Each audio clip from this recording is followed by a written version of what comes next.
Trump ने एक बार फिर ईरान युद्ध जल्दी खत्म करने होने का दावा किया है। उन्होंने कहा कि ईरान ज्यादा देर तक टिक नहीं पाएगा। उधर हॉर्मुज में अमेरिका और इजराइल के जहाजों की एंट्री रोकने के लिए ईरान की संसद में बिल पेश किया गया। देखिए रिपोर्ट।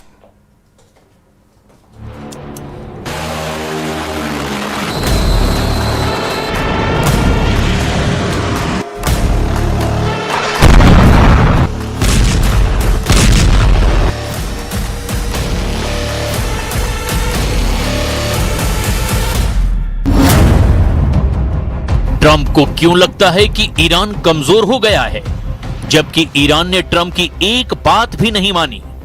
ट्रंप बार बार क्यों कह रहे हैं कि ईरान ज्यादा देर टिक नहीं पाएगा, जबकि हॉर्मुज अभी भी ईरान के कंट्रोल में है? ट्रंप बार बार डेडलाइन क्यों दे रहे हैं, जबकि ईरान ने हर बार अमेरिका की डेडलाइन को मानने से साफ इनकार कर दिया? अमेरिका खुद मान रहा है कि कुछ मिसाइलों का स्टॉक खत्म हो रहा है, फिर भी ट्रंप कह रहे हैं ईरान टूटने वाला है। असल में कौन कमजोर पड़ रहा है? ईरान ने अमेरिकी ठिकानों पर हमले किए, जहाजों को टारगेट पर लिया और खुद ही सीज फायर तोड़ा। फिर भी ट्रंप कहते हैं वे ज्यादा देर नहीं टिक पाएंगे। यह आत्मविश्वास है या ट्रंप का आशावाद?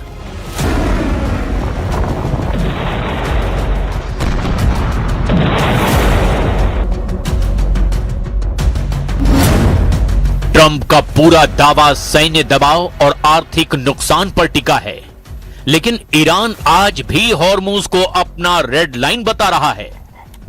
तो दबाव काम कर रहा है या नहीं? अगर ईरान सच में थक चुका है तो वो परमाणु मुद्दे पर रियायत क्यों नहीं दे रहा? ट्रंप की सबसे बड़ी डिमांड अभी भी अधूरी क्यों है? ट्रंप कहते हैं कि जंग जल्द खत्म हो जाएगी क्योंकि ईरान टिक नहीं पाएगा, लेकिन इतिहास देखें तो ईरान ने पहले भी लंबे दबाव झेले हैं। इस बार क्या अलग है? We had oil down to less than two in many places like Iowa. Oil was down to gasoline was down at numbers that people hadn't seen in years. $1.85, $1.95. So it passed Tuesday. I was in Iowa at a stop, and we had $1.95, another one $1.85 a gallon. And we'll see those days pretty soon again, based on everything I see, as soon as the war ends. And I think it's going to end pretty soon. I don't think they can go much longer. Yeah, please. Trump पिछले कई दिनों से एक ही संदेश बार बार दोहरा रहे हैं, deal करो या नतीजे भुगतो। लेकिन ईरान के प्रॉक्सी यमन के हूथियों ने तो सऊदी अरब पर हमला करके ट्रंप को सीधे संदेश दे दिया है कि अमेरिका का कोई साझेदार, कोई भी हमदर्द उसके आगे नहीं टिकेगा। डील अमेरिका और ईरान की होनी थी, लेकिन डील सऊदी अरब, तुर्की और पाकिस्तान में हो गई।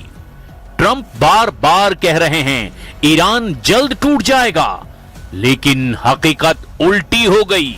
जहां अमेरिका ईरान डील अटकी हुई है, वहीं सऊदी अरब, तुर्की और पाकिस्तान ने एक नया सुरक्षा गठबंधन बना लिया है। ये गठबंधन साफ संदेश दे रहा है कि मध्य पूर्व के देश अब सिर्फ अमेरिका के भरोसे नहीं रहना चाहते।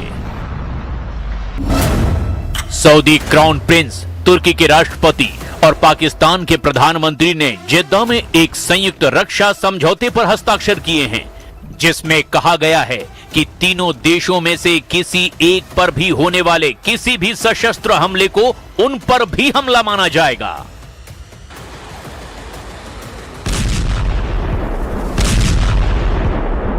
ईरान के प्रॉक्सी हूथियों ने सऊदी अरब पर हमला करके एक और बड़ा संदेश दे दिया। ट्रंप की धमकियों के बावजूद ईरान और उसके सहयोगी अभी भी मैदान में एक्टिव हैं, जबकि ट्रंप कह रहे हैं कि ईरान कमजोर पड़ गया है। लेकिन अगर ईरान सच में कमजोर होता तो उसके प्रॉक्सी सऊदी अरब जैसे अमेरिकी सहयोगियों पर हमला करने की हिम्मत कैसे करते? ट्रंप बार बार दावा कर रहे हैं कि सैन्य दबाव काम कर रहा है, लेकिन जमीनी हकीकत कहती है कि ईरान अभी भी हॉर्मुज को अपनी रेड लाइन मान रहा है। अमेरिका मिसाइल स्टॉक की कमी स्वीकार कर रहा है, फिर भी ट्रंप कह रहे हैं ईरान ज्यादा देर नहीं टिक पाएगा। ऐसे में सवाल यह है, असल में दबाव किस पर ज्यादा है?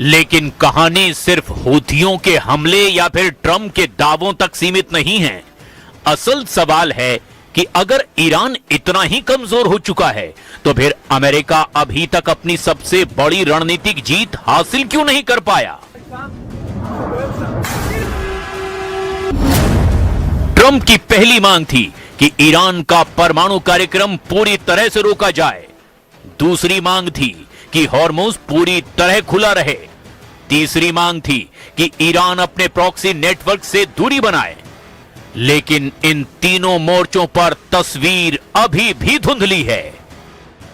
ट्रंप का ना परमाणु टारगेट पूरा हुआ, ना हॉर्मुज पूरी तरह से खुला है, ना ही ईरान के प्रॉक्सी अपना हमला रोक रहे हैं। उल्टे ईरान के प्रॉक्सी खाड़ी में और भयानक युद्ध में शामिल हो गए हैं, जबकि लेबनान के मोर्चे पर अभी तक इजराइल से युद्ध लड़ रहे हैं।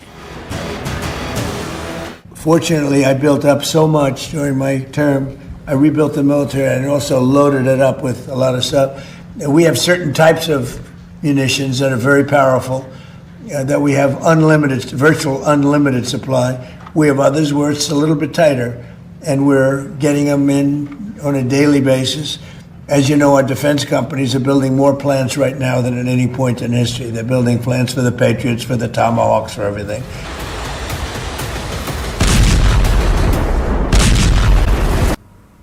अमेरिका ईरान के तनाव के बीच रिपोर्ट में दावा किया गया है कि हॉर्मुज पर ईरान और ओमान के बीच समझौता हुआ है, लेकिन ईरान ने दावा किया कि आखिरी फैसला लेना बाकी है।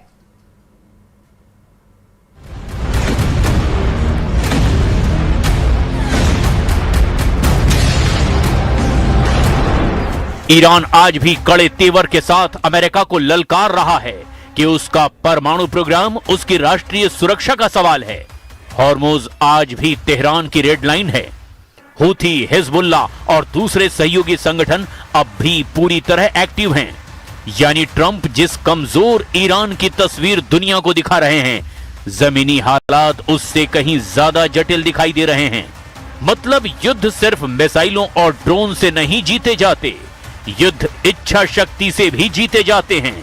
और फिलहाल दोनों पक्ष यही साबित करने की कोशिश कर रहे हैं कि ईरान दोनों मोर्चों पर पूरी ताकत के साथ खड़ा है।